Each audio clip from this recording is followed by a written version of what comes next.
안녕하세요. 반갑습니다. 숲을 읽어주는 자매지 조경자 말술사입니다. 푸른 모래 함정인. 밤새 모래 알갱이가 떨어져 내렸다. 사각사각. 그녀는 모래바람을 들이마셨다. 모래숨을 쉬고 모래똥을 넣었다. 사각사각. 길 하나가 언덕 너머로 사라졌다. 푸른 뱀. 어스름 새벽빛 속에서 그녀는 혼잣말로 중얼거렸다. 태양빛에 반사된 바다는 광물적이었다. 바라볼 때마다 낯빛이었다가 구릿빛, 검빛, 푸른 멋빛으로 변해갔다. 그녀가 서 있는 곳은 부산 달맞이 고개 너머 바닷가 버스 정류장이었다. 그녀는 1시간 전 서울에서 고속철을 타고 부산에 도착했었다. 부산역이라는 안내방송이 채널에 울려 퍼졌을 때 그녀는 잘못 굴려던 꿈에서 깨어나듯 깜짝 놀랐다. 그제서야 그녀는 그때까지 초연했던 것이 이상하게 느껴지기 시작했다. 그녀는 어떻게 부산까지 온 것일까? 그는 어렵지 않게 그녀를 알아볼 수 있을 것이라고 했다. 전시의 도로가 신문에 나온 그녀의 사진을 통해 그녀의 얼굴을 보았다고 했다. 둥근 벽하에 사로잡혀 10년 만에 사막에서 돌아온 그녀를 사람들은 사막의 꽃이라 환각에 홀린 여자라 불렀다. 그녀의 전시에는 사막 한가운데 있는 석굴 사원의 벽화를 재현한 것이었다. 그녀는 신문과 방송의 사진 취재에 응할 때마다 헤아릴 수 없이 많은 부처들 속에서 꽃 한 송이 호련히 피어올린 산화가 옆에서 비스듬히 포즈를 취하곤 했었다. 신문에 나온 그녀 사진의 표정은 약간 슬픈 듯 허탈한 모습이었다. 그녀는 환각을 잃어버리고 있었다. 얼마 못 가 그녀는 그마저 완전히 잃어버리고 말 것이었다. 환각은 꺼져가던 그녀에게 생명을 던져주었었다. 사막에서 들어오기까지 10년이 걸렸다. 그런데 다시 돌아가야 했다. 사막은 곧 겨울이 시작될 것이었다. 침묵해 있던 그때 찰나의 빛처럼 그로부터 편지가 도착했다. 푸른 모래 너머로 태양이 안식하는 곳, 당신을 이곳으로 초대합니다. 기이한 편지였다. 그녀는 짧은 그의 편지에서 일반적인 감상자 이상의 초월적인 힘을 느꼈다. 그녀는 곧 그에게 답장을 했고 이틀 후 그에게 두 번째 편지가 왔다. 그는 흥분하고 있었다. 연극 학기에 참석하느라 4일 동안 바닷가를 떠났었다고 했다. 그는 잠들기 전에 그리고 잠에서 깨어나면서 그녀에게 편지를 썼다. 당신이 오시는 순간 이 바다와 푸른 모래는 당신의 것입니다. 그녀는 하루하루 그에게 가는 꿈을 꾸었고 그는 그녀의 손길을 놓치지 않았다. 그로부터 10번째 편지가 도착하고 그녀는 결연히 부산행 고속철 티켓을 끊었다. 하루쯤 타인이 되어 살아보는 겁니다. 위험은 더 큰 위험 파국을 막아줍니다. 그러나 그녀는 두려웠다. 사막에서 10년, 그녀에게 더 이상 두려울 것은 없었다. 다만 그녀는 사막이 아닌 세상, 직접적으로는 그 사람이 두려웠다. 열차가 멈추고 승객들이 내리고 맨 나중으로 그녀도 내렸다. 트렁크를 끌고 플랫폼을 천천히 걸어나가던 그녀의 발걸음이 커다란 먹구름을 앞에 두고 있듯 점점 느려졌다. 그녀는 그와 만나는 순간을 조금만 늦추고 싶었다. 아니, 그녀가 걸어가고 있는 플랫폼이 좀 더 길게 계속되었으면 했다. 그러나 그녀는 어느새 에스컬레이터에 한 발을 올려놓고 있었다. 그가 마중을 나와 있기로 했었다. 그곳에 이르도록 그녀는 그와 통화를 하지 않았다. 고속철을 타기 전까지는 이메일을, 고속철을 타고 나서는 문자 메시지로 소통했다. 어디에 계세요? 에스컬레이터에서 내려서 개찰구로 이어지는 통로를 걷고 있을 때 그에게 문자 메시지가 왔다. 개찰구를 향해 걸어나가고 있습니다. 공항 입구장처럼 개찰구 밖은 마중 나온 사람들이 까맣게 에워싸고 있었다. 그는 거뭇거뭇 모여선 사람들을 듣고 화살처럼 비스듬히 나와서는 그네의 어깨를 툭 쳤다. 안녕하세요. 고음의 허스키한 목소리. 그네는 그때처럼 그 말이 낯설게 들린 적이 없었다. 그는 두말할 것도 없이 식구를 마중 나온 가족처럼 그네의 손에서 트렁크를 뺏어가서는 주차장으로 향했다. 주말 오후 부산역 앞은 마지막 가을을 보내려는 행락객들과 근처 예식장을 찾은 결혼 하객들로 도로와 골목이 북적였다. 그는 인파를 뚫고 길을 만들어 나가느라 좀처럼 그에게 얼굴을 돌리지 않았다. 그는 빠르게 이어지는 그의 발걸음을 따라잡으며 그의 얼굴을 보려고 했다. 그는 땀을 흘리고 있었고 그는 원래의 발걸음대로 속도를 늦췄다. 그가 편지에서 유혹한 대로 나를 내게 잠시 맡긴다고 편하게 생각하기로 했다. 그는 그네의 트렁크를 자동차에 싣고 그네가 조수석에 편안하게 앉도록 배려를 한 뒤 운전석에 앉았다.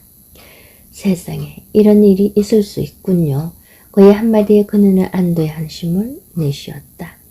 그녀가 생각하고 있는 것을 그가 똑같이 소리내어 말했던 것이었다.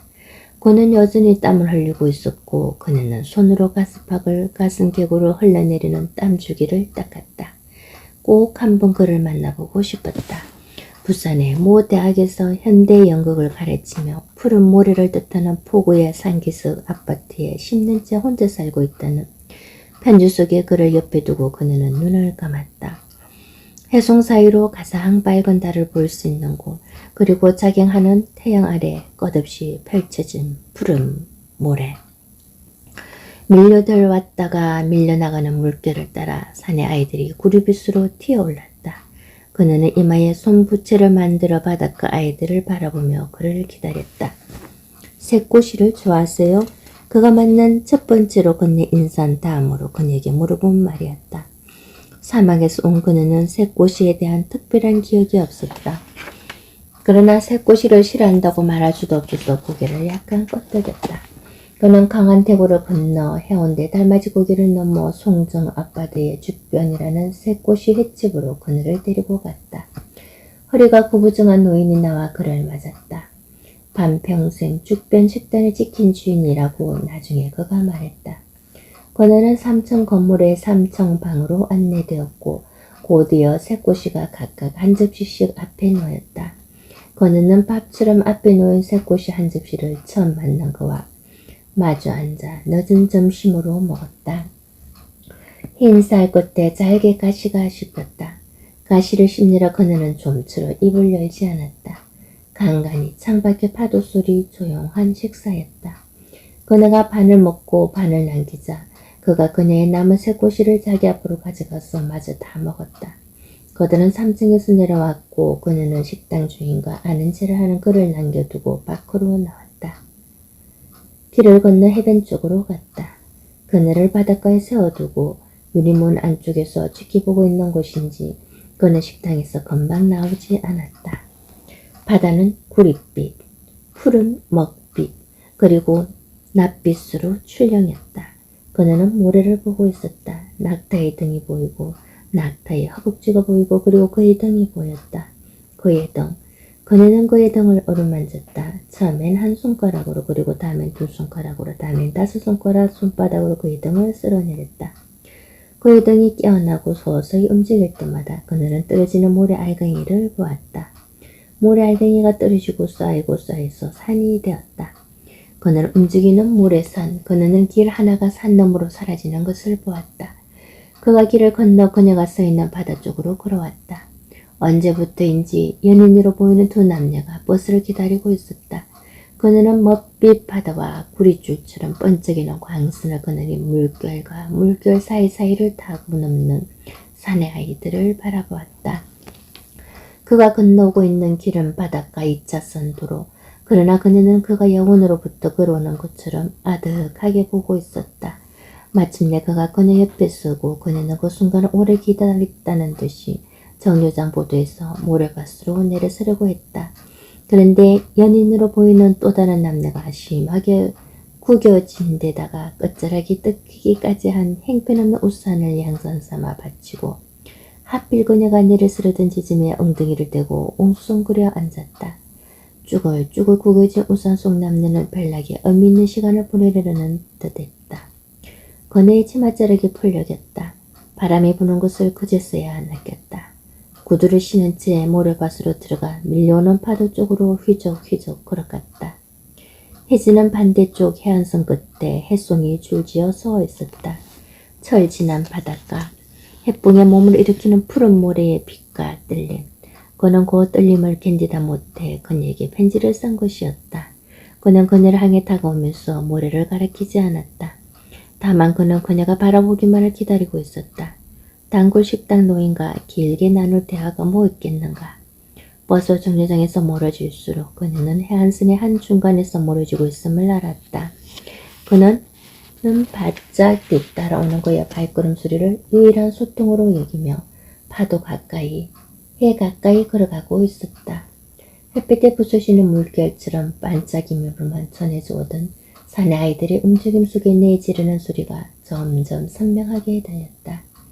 뚜이 부뚜이 뚜이 부뚜이 요메요 뚜이 부뚜이. 그녀는 막 파도가 휩쓸고 간 모래를 한 움큼 파쥐었다. 파도는 곧 다시 밀어닥칠 것이었다. 살이 돌에 내딛듯이 그녀의 손이 지나간 자리가 푹 파였다. 그녀의 손, 사막에서 갈라지고 터지고 다시 아문 손, 고목의 뿌리 같은 아니 연약한 핫산돌을 닮은 그러나 바위돌보다 단단한 손. 그러나 손끝에 닿는 모래가 얼음처럼 차가웠다. 그녀보다 그가 움찔 어깨를 들었다. 그녀는 쭈그리고 앉았던 몸을 일으키면서 손에 쥔 모래를 그를 향해 내밀었다. 그가 손바닥을 벌리고 그녀는 꽃 한 송이 얹어주듯 젖은 모래를 올려주었다. 그의 손바닥과 그녀의 손끝이 살짝 스쳤다. 바람 때문인가. 그의 손이 떨렸다. 그가 그녀의 손을 와락 잡을 뻔했다. 그녀는 바다 쪽으로 급격히 고개를 돌렸다. 물결이 거칠게 꿈틀거리고 있었다. 깃불에 찬 바람이 느껴졌다. 그녀는 그의 손바닥에 솟은 작은 모래 언덕을 바라보았다. 그는 속수무책으로 그것과 그녀를 바라볼 뿐이었다. 그들은 한동안 움직임 없이 손바닥 모래를 가운데 두고 그렇게 마주 서 있었다. 그녀는 그의 맥박을 느끼고 있었다. 그의 심장이 빠르게 움직일수록 손바닥 위에 작은 모래사는 허물어지고 부서져 그의 손가락 사이로 모래 알갱이들이 떨어져 내렸다. 보다 못한 그녀가 모래밭을 냅다 달렸다. 모래 알갱이를 흩뿌리며 그도 그녀를 따라 달렸다. 잡히지도 잡을 수도 없이 그들은 얼마 못 가 멈추어 섰다. 달리고 멈추고 달리고 멈추고 때로는 달리는 것이 그리고 멈추는 것이 웃음이 될 때도 있었다. 그녀는 모래를 흩뿌리며 걷잡을 수 없이 웃어대기 시작했다. 해는 바다에서 조금 더 멀어졌고 산의 아이들은 먹빛으로 가물거렸다. 해 아직 남아있다. 내 노래를 불러라. 해 아직 남아있다. 내 노래를 불러라. 돌계단이 사방으로 퍼져 있었다. 한 계단 길이 또 다른 계단 길과 만나서 두 갈래 길로 나누어지고 나누어진 두 계단 길이 또 한 계단 길에 이르렀다. 계단 길이 만나고 헤어질 때마다 바람이 몸을 바꾸었다. 그녀는 그를 따라 바닷가 좁은 계단길을 걸어가고 있었다. 발밑에서 파도가 바위돌을 철썩이며 때렸고 겉돌던 바람은 모두 그 파도에 힘을 실었다. 가끔 그녀가 앞서기도 했지만 대부분은 그녀가 그의 뒤를 쫓았다. 어디에 쏘는 것인지 어디로 가는 것인지 사람들의 발길이 끝없이 이어졌다. 가는 사람 아쉬워 울고 오는 사람 좋아 울고 그녀 뒤에서 계단을 밟고 올라오던 사람들이 위해서 감탄이 새어나왔다. 하모. 그녀는 그들만큼 좋은 것을 느끼지 못했다. 그녀와 그에게 주어진 시간은 정확히 24시간. 그녀는 그날 낮 12시 30분 부산역 플랫폼에 내린 것과 마찬가지로 내일 12시 30분 부산역 플랫폼을 떠나기로 되어 있었다. 남아위 탑을 관세음보사. 그녀는 사막에 두고 온 석굴들을 생각했다. 그리고 지금쯤 바이올렛 석양빛에 물들고 있을 월하천을 생각했다. 병학나무 사이로 바라보곤 하던 막고굴 구청류 북대불전. 계단을 밟고 끝없이 올라갈 것만 같던 그가 뚝 멈춰섰다. 그녀가 고개를 들자 거대한 석불이 바다를 향해 위용을 자랑하며 서 있었다. 해수 가는 대불님이 시대의 소원을 빌그레의 소원을 빌어 애비로 보이는 중늙은이와 열대에서 산에 사식이 그네의 발걸음을 재촉하며 바짝 쫓아 올라오다가 석불을 올려다보더니 연신 합장을 해댔다. 네 할무이가 여호와가 소원 빌어 내일 낳았다 아이가. 중늙은 애비가 말했고 그 자식이 물었다. 어머니도 여호와가 소원 빌어 내일 낳았는겨?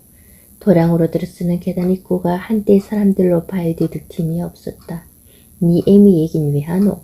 중늙은이 애비가 부룩 타박을 했고 그 자식의 항막이 고개를 숙였다. 그가 한 발을 잘못 들어 짚었는지 뒤로 떨어질 뻔했다. 그는 엉겹결에 두 손으로 그의 허리를 받쳤다. 한때의 무리들이 물결처럼 그를 밀치고 가파른 계단을 줄지어 내려오기 시작했다. 그는 그들의 통행을 돕느라 계단 옆으로 바짝 몸을 붙였었고 그녀는 계단에서 떨어지지 않으려고 그 뒤에 바짝 붙었었다. 또이 붙지 시에 장어 한 마리가 S자를 그리며 질복한 시장 바닥을 손살같이 기어 달아났다. 장어가 당겼던 투명 비닐봉지가 그것이 빠져나가면서 바닥에 나둥그러졌고 안에서 물이 콸콸 쏟아져 나왔다. 그에게 장어값을 받던 장어장사 사내가 지폐를 도로 그의 손에 밀쳐주고는 한다름에 껑충 떼어 장어를 덮쳤다. 사내의 소나기에 잡힌 장어는 요리조리 빠져나가려고 격렬하게 꿈틀거렸다. 순식간에 어시장 사람들이 몰려들어 장어장사 사내와 장어의 한판 경기를 지켜보았다. 하모, 갈고리 모양 맹키로 엄지와 검지손가락을 이리에 벌려가 장어 머리 아래를 콱 엉켜쥐 뿌리는 거라 옳지. 손에 장어값을 쥐고 선 그는 침을 꼴깍 삼겼고 그네는 슬그머니 뒤로 물러섰다. 그 어디 놈인지 참 실팍쥐구만. 구경꾼 사내가 자기의 아래뱃길을 꾹 찌르며 흥미진진하게 바라봤다. 타지놈 아닌교? 구경꾼 사내 건너편에서 다른 목소리가 들려왔다. 어데예? 여는 여의 것만 상대한다 아닙니까? 여 오색이 안 보입니까? 살간 들어온 여자 목소리가 확 깨어들며 건너편 사내의 목소리를 대변해 묵살했다. 장어장사 사내와 마찬가지로 무릎까지 올라온 고무장어를 신은 그의 마누라였다. 어제 자가지 시장에 갔다가 구경 한번 억수로 잘했습니다. 홀쭉한 최고의 장사치답지 않게 중절모를 지그시 눌러진 시장통 노인이 장어장사 사내의 손을 주시하며 한 소리 보탰다. 장어장사 사내의 얼굴이 시뻘겋게 달아오르자 꺾어질 듯 격렬하게 요동치던 장어가 꼬리를 내리기 시작했다. 뭔 구경인데? 콧등에 수박씩만한 쯤에 하나 박힌 또 다른 시장통 사내가 미끌미끌 흘러내리는 장어에게서 시선을 떼지 않고 물었다. 장어장사 사내가 그의 얼굴 가까이 장어를 치켜 올렸다. 맨손으로만 장어 잡기 경기가 벌어졌다 아닙니까? 그의 눈앞에서 장어의 타액이 질질 흘러내렸다. 그는 물론이고 모여서 사내들의 눈동자가 장어의 미끌미끌한 몸피에 반사되어 입을 그렸다. 그는 목구멍을 치받고 올라오는 이물감에 혀까지 조여왔다. 그는 메스꺼움을 참지 못하고 몸을 완전히 돌렸다. 그는 그녀가 돌아서는 것도 모른 채 장어가 내지르는 점액질에 시선을 고정시킨 채 다시 한번 침을 꿀꺽 삼켰다. 장어장사 마누라가 나머지 한 녀석이 튀어나오지 않도록 비닐봉지를 여미는 동시에 주둥이를 벌려주자 사내는 마누라의 구멍 속으로 장어를 능숙하게 쏙 비밀어 넣었다. 비닐봉지 속으로 들어온 장어는 꼬리를 살랑살랑 흔들어 보이더니 비닐봉지 안의 깊이를 재보겠다는 듯이 수염을 날리며 S자로 크게 몸통이를 휘젓더니 그대로 바닥에 몸을 잘 싸고 치고는 미동도 하지 않았다. 그녀가 시장통 입구 담벼락에 헛구역질을 하고 돌았으니 그가 무지거나 비닐봉지를 들고 그녀를 찾고 있었다. 한 청년이 농구공을 들고 아파트 입구에서 그를 기다리고 있었다. 청년을 발견한 그는 잠시 난감한 표정을 지었다. 그녀의 짐을 차에서 내려놓고 그는 청년에게 가서 몇 마디 나누었다. 청년은 공을 가리키며 함께 가자고 하는 것 같았다. 그는 같은 말을 차근차근 되풀이하며 청년을 달래는 것 같았다. 그녀는 그들의 대화에 무심하려 했다. 그가 청년의 등을 돌려 세웠으나 청년은 쉬 돌아서려 하지 않았다. 마침내 그가 그녀를 가리키며 청년에게 돌아갈 것을 부탁하는 것 같았다. 그녀는 그가 내려놓은 트랭크 손잡이를 잡고 아파트 뒤 산자락을 바라보았다. 그는 편지에 하루 종일 인적 없는 산기슭 아파트 끝자락에 홀로 살고 있다고 썼었다. 창밖으로 풀과 나무와 새들이 보이고 가끔 거미가 창틀에와 놀다 가는 곳, 시간이 정지된 듯 고요하고 고적한 곳, 그 속에서 그는 해풍이 싣고오는 바람의 냄새를 맡는다고 썼었다. 그는 결정적으로 자신을 움직이게 만든 그의 속성임을 떠올렸다. 나를 내게 맡긴다. 하루쯤 타인이 되어 살아보는 겁니다. 다른 사람이 되어보는 겁니다. 하루쯤. 상기성은 급속히 어두워졌다. 그가 그녀의 트림길을 차에서 내려주고 청년과 대하는 몇 분간 그녀가 그의 편지로 이미 알고 있던 상기석에 눈길을 주는 동안 청년과 그 사이로 어둠이 내려앉고 있었다. 아파트 주차장을 가로질러 한 나이 든 사내가 빠르게 걸어와서 청년을 끌듯이 데리고 가자 그는 마침내 그녀에게 왔다. 장어 봉지를 식탁 위에 올려놓고 장어 장사 사내가 적어둔 손질법을 목독한 다음 그는 소매를 거듭 붙였다. 봉지 속 2마리 장어는 긴 U자 형태를 나란히 유지하며 눈 하나 끔찍하지 않았다. 그가 장어의 배가 닿는 비닐봉지를 손가락으로 꾹 눌러보았다. 배를 눌렀는데 꼬리 쪽이 살랑 움직였다. 그가 다시 손가락으로 장어의 배를 꾹꾹 눌렸다. 장어가 뾰족한 주둥이를 앞세워 느리게 고개를 쳐들었다. 그리고는 눈동자를 역시 옆으로 그녀 쪽으로 힘껏 돌렸다. 그녀는 뜻밖의 장어와 눈이 마주쳤다. 허릿함에서도 가시처럼 찌르는 힘이 있었다. 그녀는 긴장했다. 시장통에서 시달렸던 헛구역질이 다시 올라오는 듯했다. 도마와 칼, 양푼 등속을 꺼내놓고 상하색 얇은 고무장갑을 한 손 끼우며 그가 청년에 대해 궁금하지 않느냐고 물었다. 비닐봉지 표면에 맺혔던 물방울이 줄줄 흘러내렸다. 그녀는 딱히 그런 것은 아니라고 짧게 대답했다. 가슴이 답답해졌고 눈동자가 돌아갔고 눈앞이 캄캄해졌다. 하지만 그녀는 그에게 말하고 싶으면 말해도 좋다고 주위를 두리번거리며 덧붙였다. 전 어렸을 때부터 운동을 좋아했어요. 그가 비닐봉지를 봉처럼 2손으로 감싸며 말했다. 그는 저녁이면 농구공을 옆구리에 끼고 단지 내 학교 운동장으로 가곤 했다. 2살 아래 남동생과 어렸을 적부터 운동장에서 공놀이 하던 버릇을 30년이 지난 지금까지 계속하고 있는 것이었다. 운동장에는 늘 아이들이 있었고 그는 아이들과 스스럼없이 어울려 농구를 했다. 아이들이 없을 때는 텅 빈 운동장에서 혼자 드리블을 하며 덩크슛을 하다 오곤 했다. 그는 어느 날 청년이 혼자 공놀이 하는 그를 지켜보고 서 있었다. 청년은 19 아니면 20살 정도로 보였다. 다음 날도 그 다음 날도 그는 공놀이를 했고 청년은 그 시간에 나와 구경을 했다. 말을 붙이기에 청년은 그다지 부드러운 인상이 아니었으나 그는 함께 공놀이를 하지 않겠냐고 말했고 그때부터 청년과 그는 매일 저녁 학교 운동장에서 공을 가지고 뛰었다. 농구를 하면서 그는 청년이 꽤 나이가 들었고 어딘가 부족하다는 것을 정신과 육체가 지체된 사람이라는 것을 알았다. 방학이 되어 그가 외지로 장기 여행을 떠나면서 농구는 중단되었고 청년과의 만남도 끊어졌다. 계약을 하면서 그는 동료들의 권유로 골프를 시작했고 일주일에 3번 골프 연습장에 나갔다가 우연히 청년을 다시 만났다. 청년의 아버지가 골프를 연습하고 있었고 청년은 대기 의자에 앉아 허공에 넋을 빼놓고 있었다. 그는 청년이 궁금하던 차에 그렇게 다시 만난 것이 반가웠다. 청년은 그를 알아보고 몹시 기뻐했다. 농구를 함께 했듯이 청년은 그의 골프채를 요구했다. 청년의 아버지가 펄쩍 뛰며 달래고 말렸다.